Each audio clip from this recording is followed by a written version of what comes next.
पाहुणे आले होते. या व्यक्तीला तुम्ही भेटला असाल, ती व्यक्ती बघा ही. आणि दुसरा पाहुणा म्हणजे आमचे हे प्रवीण भाऊ.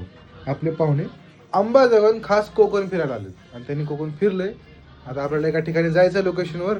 ते आता तुम्हाला जेवण करून सांगतो कुठं जायचंय. तर जेवण झालंय, टोपी घातली थंडीपासून वाचण्यासाठी, तयार व्हायली आपली. आपण निघू सर लोकेशनवर. आपल्या थोड्या वेळा थांबासोबत मला लोकेशन दिसून आम्ही कुठे चाललोय. अरे बोटा करा 2-2. गारटलेल्या थंडीमध्ये आपला सूरज पूर्ण थंडीनं कापत होतं आणि बाकीची मंडळी स्वेटर काय आली नव्हती आणि थंडीनं कापत होती बघा. चल आता आम्ही आलो आमच्या लोकेशनवर. समोर बघा गेट ऑफ रत्नागिरी.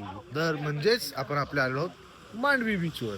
हे बघा लोकेशन एक नंबर. तुम्हाला कसं सकाळी दुपारी येऊन मांडवी दाखवली असेल, आम्ही तुम्हाला डायरेक्ट नजारा मांडवीचा संध्याकाळचा दाखवू कसा असतो.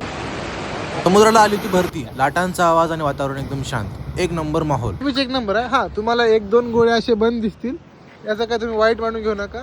समोरचा नजारा कसा एक नंबर आहे. कधी आलात ना तर नाईटला या. आणि कोण कोण आले एक एक दाखवतो तुम्हाला. आता बघा समोर फक्त मंडळी किती पब्लिक बघा. तुझा व्लॉग नको काढत. एक एक एवढी पूर्ण पब्लिक आलेली आहे. हे दादा बघा, अक्षय दादा, हे निखिलचे सगळे भाऊ, हे आपली पब्लिक आली. जो आता फुल झाला आमचा. आता आम्ही सर निघतो रूम कडे. पण त्यात एवढी थंडी आहे म्हणजे कडक चहा बनली पाहिजे ना. पण म्हणजे मी टोपी विसरलो, जाऊन ती पहिलं आणतो.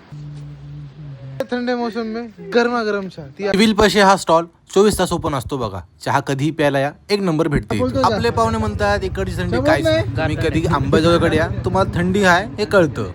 आता चहा घेऊया गरमा गरम, मग बघू कसा आहे. चला मग तोपर्यंत तुम्ही एन्जॉय करा, आम्ही एन्जॉय करू. भेटू उद्या. बाय.